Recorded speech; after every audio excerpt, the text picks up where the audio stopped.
العليم من الشيطان الرجيم. بسم الله الرحمن الرحيم. أحييكم بتحية الإسلام. السلام عليكم ورحمة الله وبركاته. وعليكم السلام ورحمة الله وبركاته. الحمد لله رب العالمين، وبه نستعين على أمور الدنيا والدين، والصلاة والسلام على أشرف الأنبياء والمرسلين سيدنا محمد وعلى آله وأصحابه ومن تبعهم بإحسان إلى يوم الدين، وبعد. رب اشرح لي صدري ويسر لي أمري واحلل عقدة من لساني يفقه قولي. اللهم أغننا بالعلم وزينا بالحلم وأكرمنا بالتقوى وجملنا بالعافية. اللهم إنا نسألك فهم النبيين وحفظ المرسلين وإلهام الملائكة المقربين. اللهم إنا نعوذ بك من علم لا ينفع، ومن قلب لا يخشع، ومن دعاء لا يسمع، ومن عمل لا يرفع. اللهم زدنا علما warzuqna fahman. Ma'asyiral muslimin, sidang jamaah salat fardu maghrib yang dirahmati Allah Subhanahu wa taala. Kami hormati para orang tua kami, cerdik pandai, tokoh masyarakat, pengurus masjid, imam masjid kita, dan seluruh jamaah yang hadir, yang mudah-mudahan senantiasa berada dalam hidayah petunjuknya Allah Subhanahu wa taala. Amin ya rabbal alamin. Bersyukur kita kepada Allah di malam hari ini dengan mengucapkan alhamdulillah atas izin Allah. Kembali kita dapat sama-sama hadir di masjid ini memenuhi panggilan Allah. Hayya 'alas shalah, hayya 'alal falah. Mari sama-sama mendirikan salat, mari sama-sama meraih kemenangan. Dan kemudian kita pula meluangkan waktu untuk duduk di majelis ilmu yang kesemuanya ini kita berharap kelak di akhirat sebagai pemberat timbangan fi mizani hasanatina, dalam timbangan amal kebajikan kita insyaallah taala.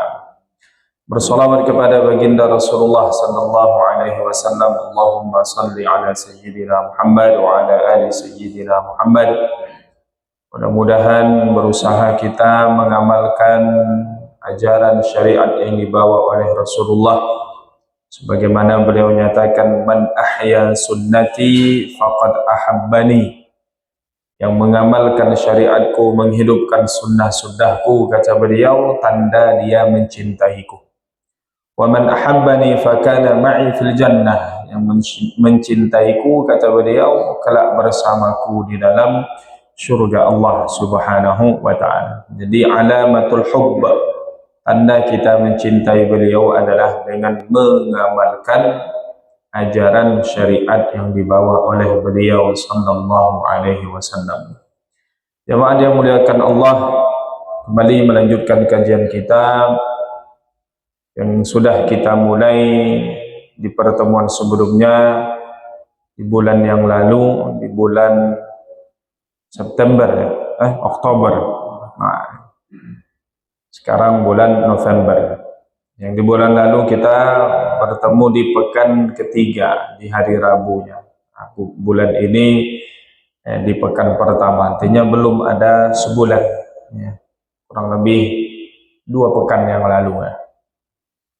Kita sudah menggambarkan secara umum apa itu ilmu fikih, yang insya Allah akan kita bahas, akan kita kaji. Mudah-mudahan dengan mengkaji ilmu fikih ini kembali memantapkan ibadah kita, baik dari sisi kualitasnya maupun dari sisi kuantitas jumlahnya.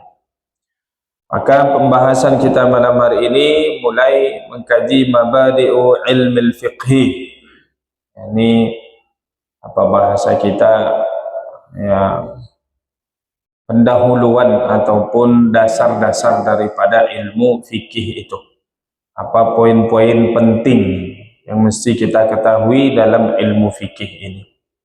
Pertama tentunya adalah ta'rifnya, definisi. Ya, setiap ilmu itu atau setiap sesuatu itu ada definisinya untuk kita mengetahui membedakan yang satu dengan yang lainnya. Maka dikatakan ilmu fikih ini di antara ta'rif yang diambil oleh muallif di sini adalah definisi yang dikemukakan oleh Al-Imam As-Subki, ya, di antara besar dari kalangan ulama Syafi'i, ya. Kata beliau, ilmu fikih ini al-ilmu bil ahkam syar'iyyati al-amaliyyati. Ilmu fikih ini ilmu yang berkaitan dengan hukum-hukum syariat. Al-amaliyah artinya yang dikerjakan. Ilmu fikih ini bentuknya perbuatan. Atau bahasa kita ya nampak wujudnya itu, ada amaliyahnya, ya. Al-muktasabu min adillatiha at-tafsiriyah, yang kemudian yang dihasilkan. Jadi ilmu fikih ini dihasilkan dengan apa? Dengan upaya. Jadi ada nampak apa bahasa kita prosesnya, sehingga lahirlah ilmu usul fikih atau ilmu fikih ini. Min adillatiha at-tafsiriyah, yang usahanya itu atau prosesnya itu diambil dari dalil-dalil yang terperinci. Intinya jelas dalilnya yang kita jadikan landasan dalam masalah urusan fikih ini. Jadi dalilnya secara tafsili, secara detail, ya, atau bahasa kita terperinci, ya. Berarti dalilnya bukan hanya dalil umum saja. Kan kita nanti menemukan dalam Al-Quran ada sesuatu yang hanya sifat perintahnya umum, ya. Perintah sholat misalnya, ya kan? Wa aqimus shalah wa atuz zakah, dirikan salat dan bayar zakat. Tapi bagaimana salatnya itu tak ditemukan di dalam Al-Quran. Nah, dijelaskanlah dalam hadis Nabi. Maka itulah dilihat, ya, daripada dalilnya yang secara detailnya kita temukan, sehingga muncullah nanti bagaimana proses pelaksanaan sholat itu dalam pandangan ilmu fikih. Nah, ini ta'rifnya, definisinya. Jadi ilmu fikih itu ilmu yang berkaitan tentang hukum-hukum syariat. Ya, berarti tidak dibahas di sini tentang, ya, zat ataupun pembahasan tentang ilmu sifatnya Allah Subhanahu wa Ta'ala. Nah, karena itu nanti masuk pada ranahnya ilmu akidah atau ilmu tauhid, ya. Kemudian maudhu' atau apa bahasa kita, objeknya ilmu fikih ini apa? Af'alul mukallafin. Objek pembahasan ilmu fikih ini adalah perbuatan orang mukallaf. Berarti yang belum mukallaf tidak akan dibahas, atau kemudian dia tidak menyangkut, ya, kepada orang yang belum dibebankan hukum syariat. Mukallaf ini kan yang dibebani, ya, la yukallifullahu nafsan illa usaha. Allah tidak memberikan beban kepada kita ini kecuali kita mampu untuk memikul beban itu. Maka mukallaf orang-orang yang dibebani syariat. Ya, biasa kalau kita menyebut mukallaf, ya, dia seorang muslim, ya. Kemudian dia akil, berakal, balik. Nah, ini tiga syarat seseorang itu dikatakan mukallaf. Jadi yang dibebankan kepadanya syariat adalah yang cukup tiga syaratnya ini, dia seorang muslim. Berarti kalau dia tidak muslim maka tidak dibebankan syariat. Walaupun dia muslim tapi belum balik, maka juga belum dibebankan syariat. Dia muslim balik tapi tidak berakal, maknanya gila dia, maka juga tidak dibebankan syariat. Maka tidak usah suruh orang yang bahasa kita ada orang gila, suruh pula dia sholat, sholat. Nah, entah dia yang gila atau kita yang gila. Tamratuhu, buahnya atau kegunaannya, faedahnya daripada belajar ilmu fikih ini adalah imtithalu awamirillah, adalah dengan belajar ilmu fikih ini kita mengerjakan perintahnya Allah. Karena sholat jadi bagian perintah Allah. Bagaimana kita bisa mengerjakannya kalau tidak tahu tata cara sholat yang baik dan benar? Wajtinabu nawahihi, dan meninggalkan larangan Allah. Apa hukumnya khamar? Haram. Kita mengetahui hukumnya, berarti kita meninggalkan khamar, meninggalkan judi karena diharamkan. Wahiyya haqiqatuhu at-taqwa, atau wahiyya haqiqatut taqwa. Jadi dua hal ini, mengerjakan perintah Allah, meninggalkan larangan Allah, adalah hakikat daripada takwa itu sendiri. Wa biha tahsulu sa'adatud darain, dan dengan mengerjakan perintah Allah, meninggalkan larangan Allah, takwa itu sendiri, dan bisa menjadikan kita atau mengantarkan kita mendapatkan kebahagiaan dunia dan akhirat. Artinya kalau dilihat dari sini faedahnya, maka begitu sangat pentingnya ilmu fikih ini, ya, karena dia menjadi kunci ya, bagaimana kita bisa mengerjakan perintah Allah dan meninggalkan larangan Allah Subhanahu wa taala. Fadluhu, keutamaannya, dallatil ayat wal ahaditsu ala annahu afdalul ulumi ba'da ilmi tauhid. Banyak ayat-ayat, hadis-hadis Nabi yang memberikan isyarat petunjuk bahwa ilmu fikih ini, yang maknanya mempelajari syariat ini, adalah ilmu yang paling utama, yang paling mulia setelah ilmu tauhid atau setelah mengenal Allah Subhanahu wa ta'ala. Jadi yang pertama, memang misi para nabi dan rasul itu mengajak umat manusia untuk bertauhid, mengesahkan Allah, ya, menyembah hanya kepada Allah Subhanahu wa ta'ala. Setelah bertauhid, ya tentu mengerjakan syariatnya Allah Subhanahu wa ta'ala. Setelah yakin dan percaya la ilaha illallah Muhammadur Rasulullah, maka setelahnya itu adalah mengerjakan perintahnya dan menjauhi larangannya Allah Subhanahu wa ta'ala. Nisbatuhu, dinisbatkan ilmu fikih ini kepada ilmu syariat. Siapa peletak atau siapa yang membuat pondasi ilmu fikih ini? Dikatakan al-a'immatul mujtahidun, imam-imam mujtahid. Mujtahid ini kalau berbicara dalam ilmu fikih disebut mujtahid, ya berarti seorang ulama yang luar biasa, yang cukup syaratnya dia dikatakan seorang mujtahid. Nanti kalau kita bahas ilmu usul fikih, maka ada syarat-syarat siapa yang layak dikatakan mujtahid. Dikatakan kalau zaman sekarang ini susah mencari seorang ulama yang bergelar dengan mujtahid. Kita di Indonesia adanya Majelis Ulama Indonesia. Di situ nanti berkumpul mana yang ulama fikihnya, ada yang ulama tafsirnya, ada ulama hadisnya. Jarang orang yang kemudian menguasai semuanya. Karena ulama-ulama mujtahid ini hadis mereka hafal, ya ratusan bahkan ribuan. Akan dikatakan Imam Asy-Syafi'i rahimahullahu taala terkadang duduk dalam satu majelis 200 hadis dibaca. Itu bukan dari baca buku atau melihat di handphone ataupun di tablet. Beliau dari hafalannya sendiri, ya.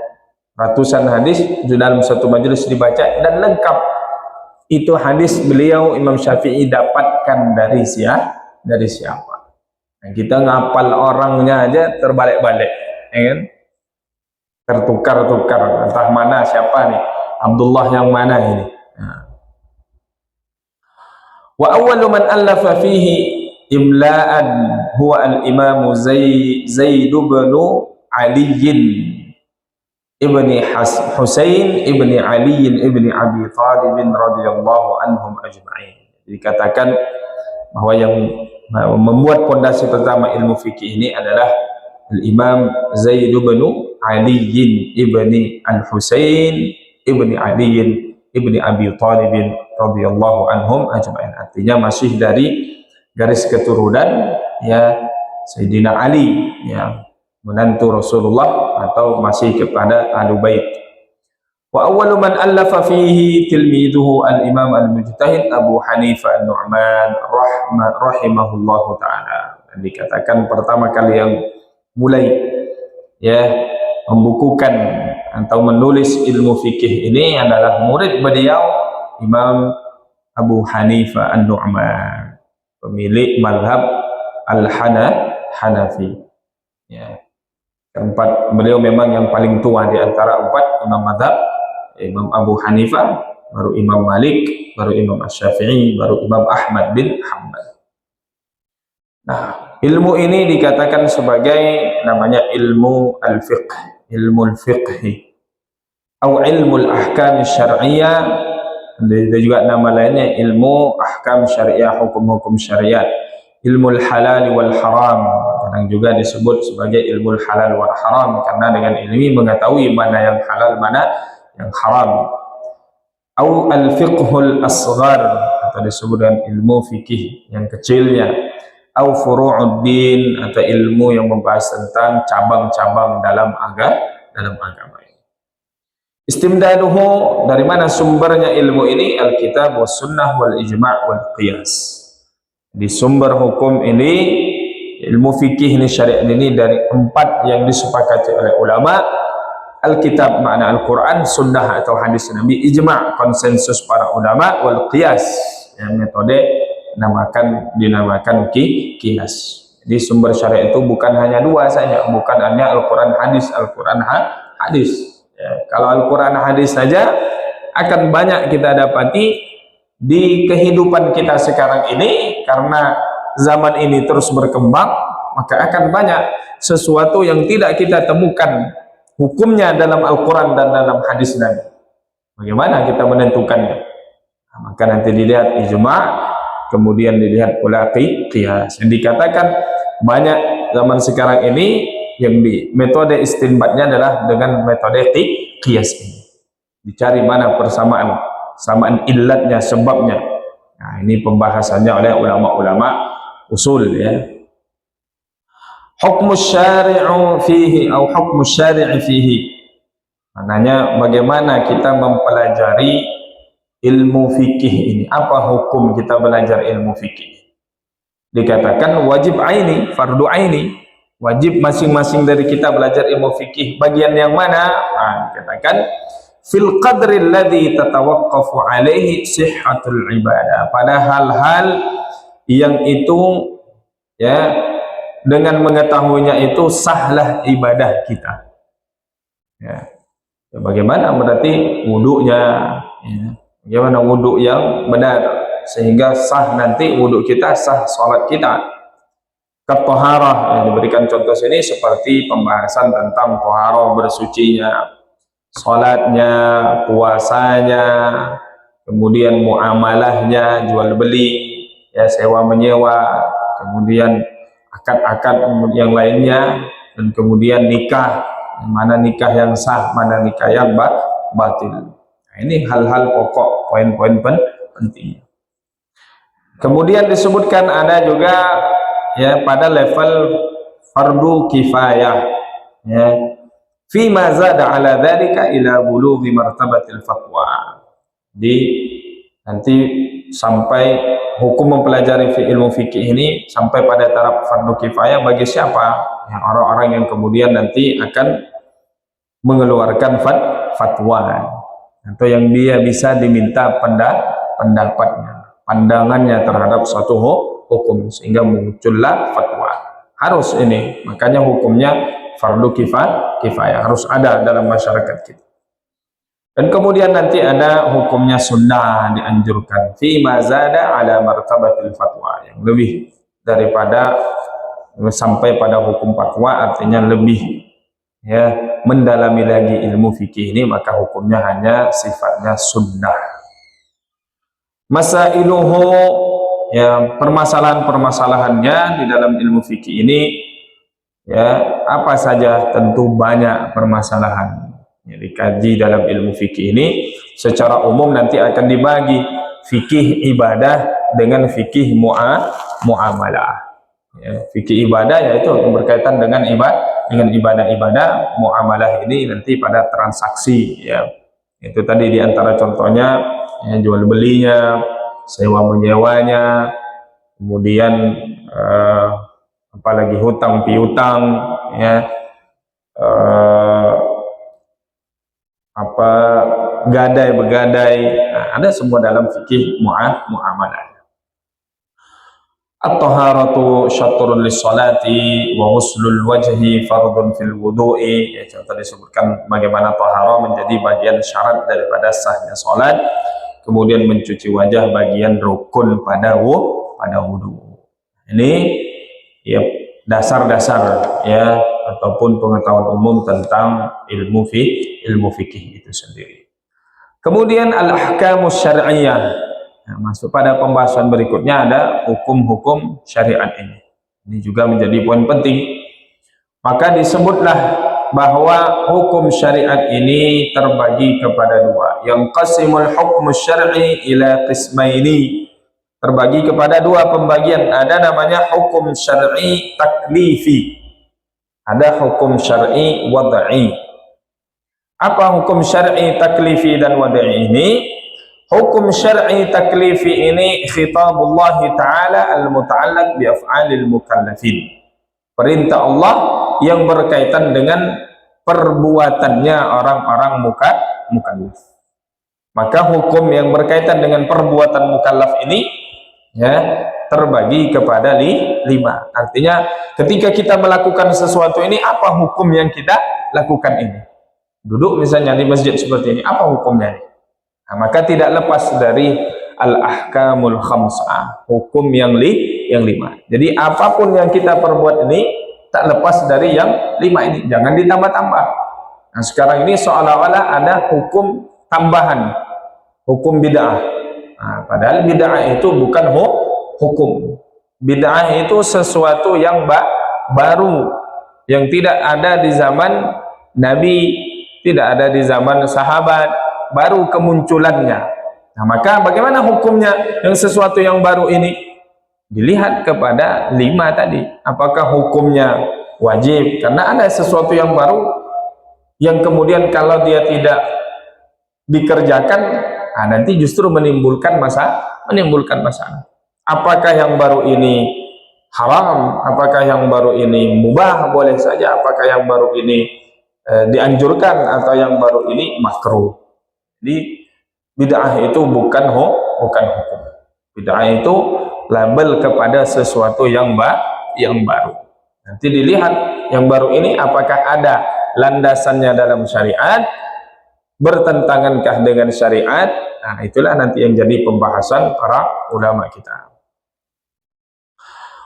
Maka hukum yang berkaitan dengan perbuatan mukallaf ini tidak lepas daripada hukum yang lima, al-fardu, namakan fardu atau wajib bahasa lainnya ya. Tapi nanti kalau mengkaji fikih ini dalam mazhab lain ada yang membedakan fardu dengan wajib ya. Dalam mazhabnya Hanafi, Imam Abu Hanifah, nah itu wajib ya, beda dengan fardu. Wajib itu di bawahnya fardu. Kalau kita tidak memakai istilah itu, pokoknya fardu kemudian sunnah ya. Fardu, sunnah, haram, makruh dan mubah. Ini tentu tidak asing lagi bagi kita ya. Maka kita cepat saja ya. Fardu ini ya definisinya tentu apa yang kalau dikerjakan berpahala, kalau ditinggalkan berdosa. Jadi apa-apa yang dihukumi fardu wajib, maka dikerjakannya berpahala, ditinggalkannya berdosa. Sunnah Apa-apa yang kalau dikerjakan berpahala, kalau tidak dikerjakan tidak berdosa. Artinya tidak mengapa. Oke, kalau disebut ini sunnah, berarti kalau tidak dikerjakan tidak mengapa. Nah, tapi nanti akan ditegaskan bahwa bukan berarti yang sunnah mentang-mentang sunnah yang mudah saja kita meninggalkannya. Karena kalau tidak mengambil yang sunnah ini berbahaya. Kenapa berbahaya? Karena yang sunnah ini penyempurna daripada yang wajib.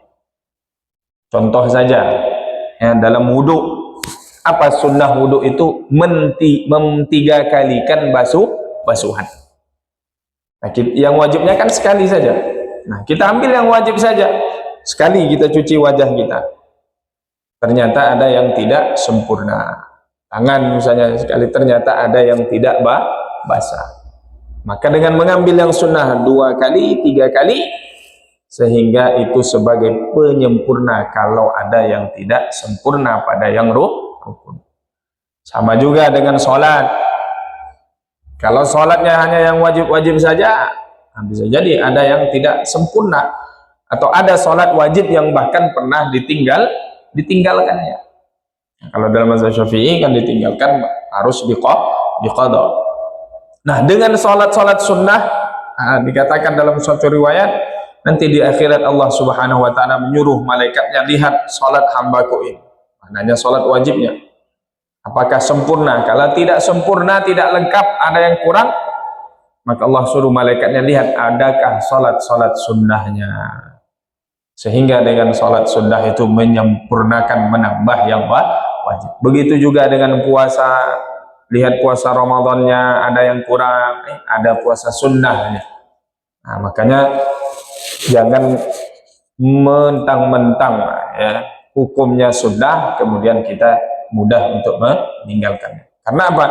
Kita akan menyesal nanti, merugi kalau kita meninggalkan yang sunnah ini. Maka Imam Al-Ghazali dalam kitabnya Bidayatul Hidayah menyebutkan, wa'lam anna awamirallahi faraidun wa nawafil. Kata beliau Imam Al-Ghazali, ketahuilah bahwa perintah Allah itu terbagi kepada 2, ada yang wajib, ada yang sunnah. Yang wajib ini dikatakan sebagai ra'sumalin, modal. Dan dengan mengerjakan yang wajib, menjaga modal ini selamat. Ya. Dan yang sunnah ini apa? Ribah. Sunnah ini ibaratnya keuntungan. Kan namanya ada modal, berniaga dia. Ya, dengan modalnya itu maknanya dia jaga yang wajib-wajib itu, maka insya Allah niscaya akan mendorong dia melakukan yang sunnah. Nah, yang sunnah ini adalah keuntungan. Karena tak ada orang kita jumpai dia rajin duha, rajin tahajud, kalau maghrib isyanya masih sering ditinggal. Artinya orang yang bisa menambah ibadah-ibadah sunnah ini kalau yang wajibnya sudah mantap. Maka yang sunnah ini diibaratkan sebagai keuntungan. Wabiha tahsulud darajat. Dan yang sunnah-sunnah inilah nanti membedakan derajat kita di dalam surga Allah. Jadi kalau ingin tempatnya surganya yang bagus, ya tipe-tipe berapa lah kira-kira ya. Nah, kalau mengerjakan yang wajib nih paling tipe-tipe 36 surganya. Nah, tapi kalau dia mengambil yang sunnah, bisa dia dapat tipe 45, tipe 70, ya pokoknya intinya lebih baik lah.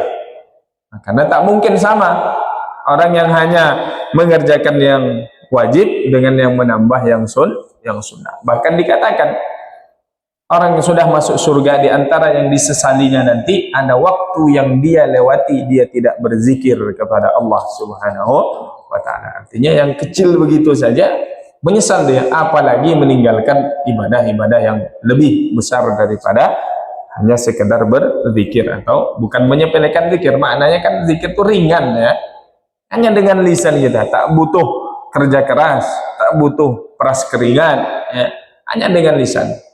Tapi kemudian banyak yang mengabaikan daripada ibadah zikir ini. Maka sunnah Ketika dikerjakan berpahala, ditinggalkan ya tidak berdosa. Kemudian haram, dikerjakan berdosa, ditinggalkan berpahala. Di judi hukumnya haram, kita tidak berjudi dapat pahala. Khamar haram, kita tidak minum khamar dapat pahala. Jadi ibadah ataupun agama kita ini bukan mendapat pahala itu bukan hanya dengan mengerjakan sesuatu, bahkan dengan meninggalkan sesuatu juga sudah berpahala. Kemudian makruh, ya, makruh ini artinya ya, dicela, dibenci. Ya, apa yang kalau dikerjakan tidak mengapa, ditinggalkan berpahala. Jadi kalau kita mau membandingkan makruh ini, ya pasangannya sunnah. Ya, kalau sunnah kan dikerjakan berpahala, ditinggalkan tidak. Makruh ini ditinggalkan berpahala, dikerjakan tidak mengapa.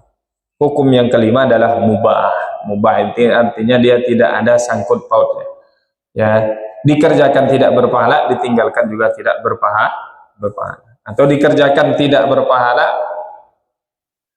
dikerjakan tidak berdosa, ditinggalkan juga tidak berdosa. Ya, artinya pokoknya dia tak ada, ya free lah bahasa kita, dia bebas. Tak ada sangkut pautnya dengan pahala ataupun dosa. Mubah boleh-boleh saja. Ya.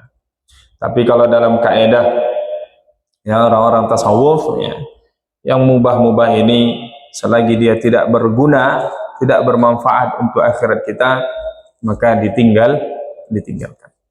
Nah, karena kalau dia banyak diambil atau banyak maknanya mentang-mentang mubah atau halal lah bahasanya, halal mubah boleh saja, apa-apa nih Ustaz, boleh mubah, nah, dikerjakan banyak yang halal yang mubah ini, nah, lambat laun bisa mengantarkan kepada yang makruh, dari yang makruh membawa kepada yang haram. Maka bulan Ramadan itu puasa, kita tidak meninggalkan yang haram, kita tidak meninggalkan yang makruh, bahkan kita meninggalkan yang halal. Kita punya makanan di rumah kita, makanan siapa? Makanan kita, air minum kita, nasi kita, lauk kita halal, tapi kita tidak makan dan meminumnya di siang Ramadan. Kita punya istri halal, tapi di siang Ramadan kita tidak mempergauli istri kita karena tunduk pada syariat Allah Subhanahu wa ta'ala. Jadi belajar meninggalkan yang halal, yang insya Allah akan menjauhkan kita dari yang makruh, begitu juga apa tak lagi dengan yang haram. Nah, ini hukum yang 5 yang berkaitan dengan mukallaf, artinya dengan perbuatan kita. Apapun yang kita kerjakan tak lepas dari yang 5 ini. Tak ada hukum yang lain selain daripada hukum yang 5 ini. Maka dikatakan al-ahkamul khamsah. Ini hukum yang 5. Dan insyaallah kita sudah sama-sama memahaminya. Ya, tinggal bagaimana nanti melihat pada perbuatan kita ataupun amalan kita terhadap ya hukum-hukum yang ada. Kemudian hukum yang kedua namanya hukum wad'iyun. Apa hukum wad'i ini? Khitabullahi al-waridu bikauni syai'i sababan. Perintah Allah yang berkaitan dengan sesuatu yang menjadi sebab dalam mengerjakan sesuatu. Nanti kita jelaskan untuk lebih pahamnya. Kemudian ada syarat, ya. Kemudian ada mani' namanya, larang apa, penghalang dari mengerjakan suatu perintah Allah. Kemudian sahih, yang mana perintah ini ataupun perbuatan ini apakah dia sahih ataupun fasid. Sahih artinya benar, ataupun sah. Fasid artinya rusak. Maka sebab apa itu hukum yang dikategorikan sebagai sebab di sini, hukum wad'i sebab di sini adalah ma yalzamu min wujudihi al-wujudu wa min adamihi al-adamu lidzatihi. Namanya sebab ini apa yang kalau dia ada maka adalah perintah itu atau adalah hukum itu. Kalau dia tidak ada berarti tidak ada pula hukum itu. Apa contohnya? Ya, kadukhulil waktu, seperti masuknya waktu sholat. Sholat dikatakan wajib bagi kita. Sekarang sholat isya wajib nggak? Nah, sholat isya belum wajib karena belum masuk waktunya. Jadi wajibnya nanti karena ada sebab masuknya waktu itu. Jadi kayak begitu, itu yang disebut dengan sebab. Ya. Fa idza udimatis shalah. Ketika tidak ada sebab itu, yang dicontohkan di sini adalah masuknya waktu sholat, maka tidak adalah kewajiban sholat itu sebelum masuk waktunya. Ya. Wala yalzamu min wujudiha wujudus shalah. Ya. Wa idza udima fala wujubu lis-salati. Dan kalau tidak ada sebab itu maka tidak wajiblah salat. Belum masuk waktu maka belum wajib salat. Nah, ini disebut dengan sebab. Maknanya yang menjadikan ya sesuatu itu menjadi ada hukumnya. Kemudian yang kedua, syarat. Ya, apa itu syarat? Ma yalzamu min adamihi al-adam wala yalzamu min wujudihi al-wujudu wala adamun lidzatihi. Yang namanya syarat itu apa yang kalau dia tidak ada berarti juga tidak adalah ya hukum itu, tidak ada juga perbuatan itu. Ya, ma yalzamu min adamihi al-adam wala yalzamu min wujudihi al-wujud. Tapi belum tentu ya ketika dia ada itu maka ada pula kewajiban itu. Nah, gambarannya apa? At-taharah, seperti bersuci atau dalam keadaan suci dari hadas ya kecil maupun hadas besar. Seperti taharah, suci menjadi syarat bagi salat. Fa idza udimatis shalah. Intinya kalau tidak cukup atau tidak ada bersuci ini, kita tidak dalam keadaan suci, berarti tidak boleh juga mengerjakan sholat atau tidak ada juga sholat itu, artinya tidak sah juga sholat itu. Nah, maka namanya syarat. Maka nanti disebutlah syarat sahnya sholat. Apa syarat sahnya sholat? Suci daripada hadas. Berarti kalau tidak suci dia, maka tidak ada sholat itu, artinya tidak boleh dia melaksanakan sholat. Wala yalzamu min wujudihi wujudus shalah, tapi tidak menjadi keharusan kalau dia ada maka ada pula kewajiban salat. Maknanya ketika kita dalam keadaan suci, ya misalnya sekarang ini kita suci ini, tidak dalam keadaan berhadas, tetapi tidak berarti wajib melaksanakan salat.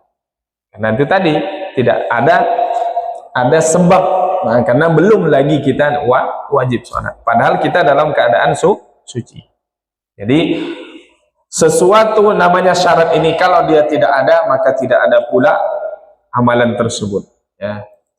Dia tidak suci berarti tidak boleh melaksanakan sholat. Tapi kalau dia ada, tidak serta-merta amalan itu pun menjadi harus. Kita dalam keadaan suci, tapi tidak berarti kita serta-merta wajib melaksanakan sholat. Ya. Wala yalzamu min adamihi wala yalzamu min adamiha adamus shalah lidzatiha bal qad yakunu li adami tawaffuri sababin akhar. Wala yalzamu min adamiha adamus shalah. Kemudian bukan berarti dia ketika tidak ada maka juga tidak ada sholat. Kenapa? Karena bisa jadi ya karena tidak adanya sebab yang sebab yang lain. Artinya itu dia memang tidak ada, tetapi yang menjadikan dia tidak melaksanakan sholat bukan karena dia tidak dalam keadaan suci, tapi karena sebab yang lain. Kita tidak dalam keadaan suci ini, tapi juga bukan berarti tidak boleh melaksanakan sholat, tapi karena kita sekarang ini tidak dalam keadaan suci dan juga tidak boleh melaksanakan sholat isya, padahal tidak dalam keadaan suci ya. Nah, tapi kenapa tidak boleh melaksanakan sholat isya? Bukan karena tidak sucinya kita, tetapi karena belum masuknya waktu isya. Berarti bukan semata-mata tidak suci itu yang menjadikan kita terhalang tidak boleh melaksanakan sholat, tapi ada sebab yang lain. Nah, ini maknanya lidzati. Au li wujudi mani'in yamna'u min wujudi sholat, atau ada hal yang lain yang melarang dia melaksanakan atau menjadi penghalang dia melaksanakan sholat. Seperti orang atau perempuan yang sedang haid, itu yang menjadi larangan dia, ya. Nah, ini syarat. Kemudian tadi apa yang ketiga? Mani', penghalang. Ma yalzamu min wujudihi al-adam, apa yang kalau dia ada maka tidak adalah perbuatan tersebut, ya. Wa min adami al-wujud, kalau dia tidak ada maka adalah amalan tersebut, perbuatan tersebut, ibadah tersebut, salat misalnya. Apa yang menjadi penghalang, ya? Contohnya di sini sebutkan seperti haid, ya. Perempuan yang sedang haid, maka ketika haid itu ada penghalang, maka salat pun tidak ada. Ketika haid itu tidak ada, maka salat pun menjadi ada. Tapi bukan tidak ada pada zatnya itu. Maknanya ada orang yang kemudian tetap melaksanakan sholat padahal tidak ada haid ini, ya, karena laki-laki tidak ada haid. Jadi tidak adanya itu karena dia ada sebab-sebab yang lain yang apa namanya, yang cukup untuk dia melaksanakan sholat. Kemudian as-sahih, ya, artinya berkumpulnya syarat yang diakui, ya, baik itu secara ibadah maupun secara muamalah. Pokoknya artinya dikatakan sahih karena cukup syaratnya. Dikatakan batil atau fasid, rusak, ya, karena tidak adanya sebagian syarat yang dipenuhi, baik itu ibadah maupun muamalah. Salatnya menjadi rusak karena dia dalam berhadas. Kemudian jual belinya menjadi rusak karena tidak cukup rukunnya. Begitu juga kemudian nikahnya tidak sah karena tidak cukup rukunnya. Nah, inilah jamaah yang dimuliakan Allah Subhanahu wa taala, ya, beberapa poin, ya, pendahulu ataupun mendasar yang mesti kita ketahui sebelum setelah ini ataupun selanjutnya kita baru akan masuk kepada pembahasan pertama.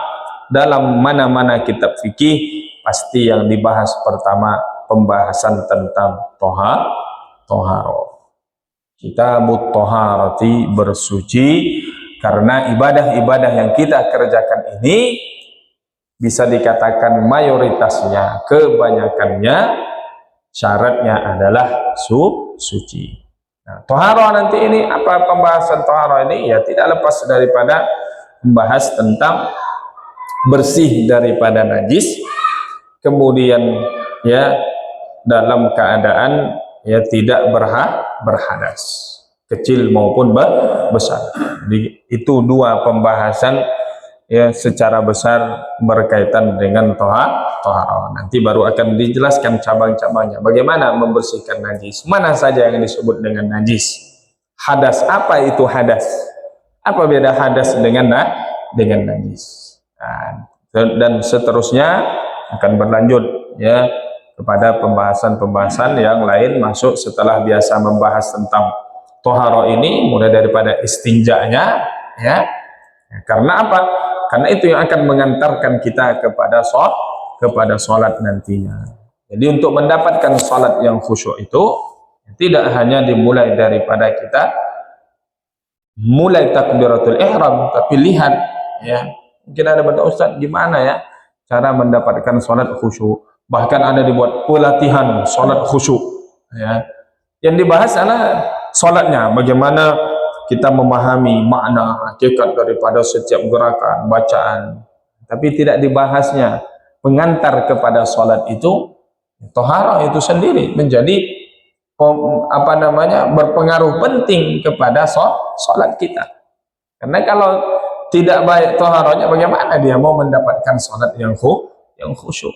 Kalau khusyuk ini kan levelnya di atas daripada sah. Ya, maknanya khusyuk ini bukan menjadi apa bahasa kita, bukan yang menentukan sah tidaknya sholat seseorang. Artinya ya bukan menjadi tolak ukur sah tidaknya sholat seseorang. Bisa sah sholat seseorang itu tapi dia tidak khusyuk. Dalam sisi fikihnya sah dia, artinya dia sudah menunaikan kewajibannya, tapi berpengaruh pada nanti sisi kualitas sholatnya itu. Yang kata Nabi, ada orang yang sholat selesai assalamualaikum warahmatullah, assalamualaikum warahmatullah, dia dapat dari sholatnya cuma setengah, seperempat, seperenam, seperdelapan, tergantung dari mana tingkat kekhusyuan dia di dalam sholat. Nah, itu pula nanti mengantarkan bagaimana tujuan utama di antara sholat itu, ya, inna sholata tanha anil fahsyai wal munkar. Sholat mencegah dari perbuatan keji dan mungkar. Ada orang sholat tapi masih melakukan perbuatan keji dan mungkar. Nah, mungkin sholatnya baru pada taraf sah, ya, dari sisi fikihnya, tapi bagaimana dari sisi kekhusyuan yang berimbas kepada bagaimana dia sholatnya itu dibawa kepada perbuatan dia sehari-hari. Artinya tidak hanya dia itu sholat di dalam masjid, tetapi bagaimana di luar masjid dia juga artinya membawa nilai-nilai daripada sholat itu. Dia sholat datang, begitu pergi ke tempat dia berjualan, masih ya berjualan dengan mengurangi timbangan dan lain sebagainya, berarti belum membawa nilai-nilai sholat itu dalam muamalah atau ibadah sehari-hari. Belum lagi masuk isi. Ya. Baik, ya, sebagaimana aturan kita, ya, nanti azan, kemudian setelah itu tanya jawab, ya.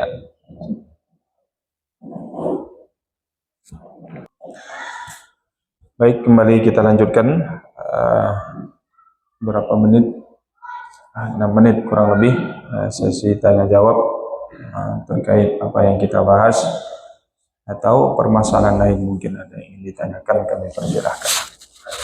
Assalamualaikum warahmatullahi wabarakatuh. Saya mau tanya masalah akikah dan kurban.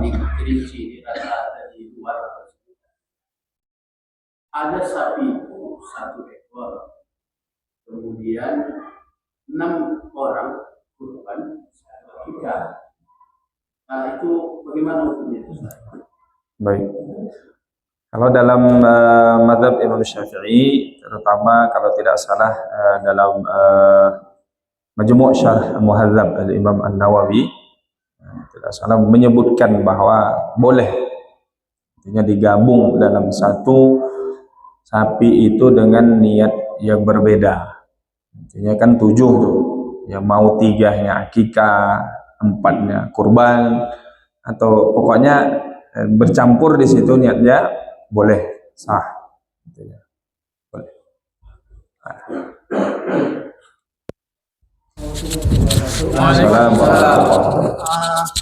Pertanyaan sedikit aja Pak Ustaz. Yang tadi wajib kita bahas tadi, bahwa pada saat dia misalnya waktunya sudah datang muncullah wajib. Ya. Nah, yang kedua pertanyaan saya itu masalah haram. Ya. Nah, apakah hukum haram itu akan berlaku kalau ada di jika terjadi aktivitasnya? Misalnya kita sedang duduk, ada minuman, kita tidak minum, kita dapat pahala karena kita tidak melakukan hal yang haram. Atau kita sepanjang hidup kita tidak minum sehingga kita dapat pahalanya karena tidak melaksanakan haram itu. Demikian juga sunat, gitu kan. Nah, apakah kita dapat terus karena kita melaksanakan bukan sunat makruh misalnya, gitu kan, kita melaksanakan. Apakah seperti itu, Ustaz? Ya, seperti itu memang. Jadi kalau yang wajib ini dia nanti ada maknanya, ada yang selamanya, gitu kan.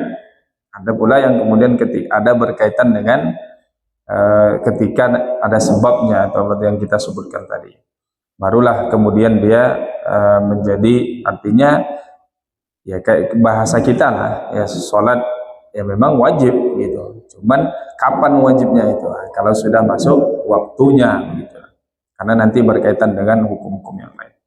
Nah, tentang yang haram ini ya selamanya ketika kita meninggalkan dia, walaupun tak ada di depan kita, ya, walaupun tidak dihidangkan bahasa dan lain sebagainya, selagi kita meninggalkan, maka selama itu kita mendapatkan pahala. Yang ketika kita melakukannya berarti kita mendapatkan dosa. Nah, begitu juga dengan yang makruh. Ya. Jadi setiap kali kita berwudu, misalnya kan, makruhnya wudu itu melebihkan 3 basuhan, 3 kali. Setiap kita berwudu kita cukup 3 kali, maka berarti selama kita berwudu itu ya, ketika tidak melebihkan 3 kali dapat pahala karena meninggalkan yang makruh. Demikian. Betul Ustaz. Sama ini Ustaz.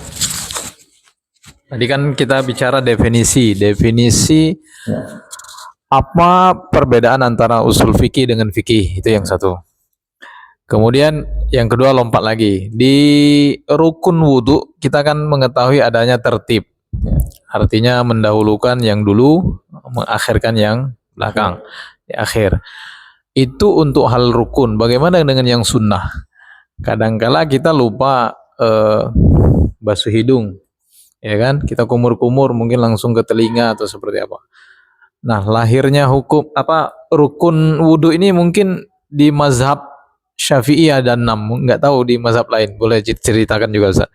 Jadi tertib untuk sunnah apakah berlaku kalau tidak dikerjakan ataukah menyebabkan wudhunya jadi tidak sah atau seperti apa? Mohon jelaskan.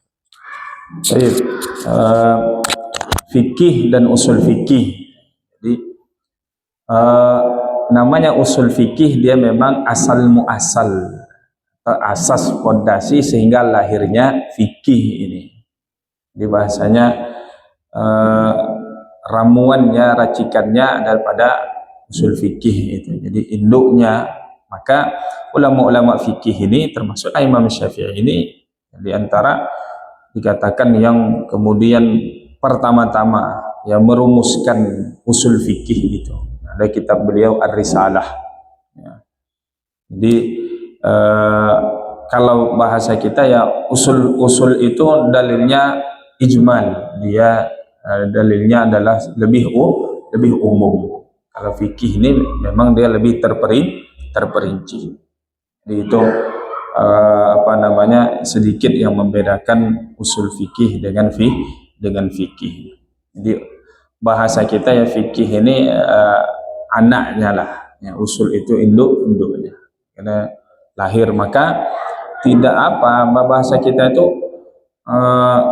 muncul sekarang ini misalnya orang bermazhab itu apa ini dan lain sebagainya. Kalau dia tahu bagaimana kesulitan untuk kemudian melahirkan hukum-hukum ini, ya, itu dia tidak akan sampai mengeluarkan ungkapan demikian karena mazhab ini lahirnya itu luar biasa. Kalau kita baca secara bagaimana kemudian bisa bahasa kita kan dia sudah disaring gitu ya, sudah disaring dan lain sebagainya. Yang kita dapatkan ini ya sudah dari hasil jadinya lah bahasa kita. Kalau diistilahkan yang lain bahasanya kita kalau mau makan rendang kemana kita? Begitu mau makan padang. Nah, kalau kita tidak seperti itu, tidak pergi ke sana untuk lebih mudah gampangnya, berarti kita harus mengolah sendiri. Kita harus tahu cara membuat rendang, pergi ke pasar, beli bumbunya. Nah itulah istilahnya ulama kita ini sudah membuat rendangnya sudah jadi, tinggal kita memakannya. Nah kita tak akan bisa menghasilkan itu karena kita tidak tahu caranya. Itu. Kemudian tentang rukun wudhu tadi, tertib. Nah, tertib ini memang dalam mazhab Syafi'i. Dalam mazhab lain ada yang tidak menjadikan tertib ini sebagai rukun. Kenapa dalam mazhab Syafi'i menjadikan ini sebagai rukun? Karena dalam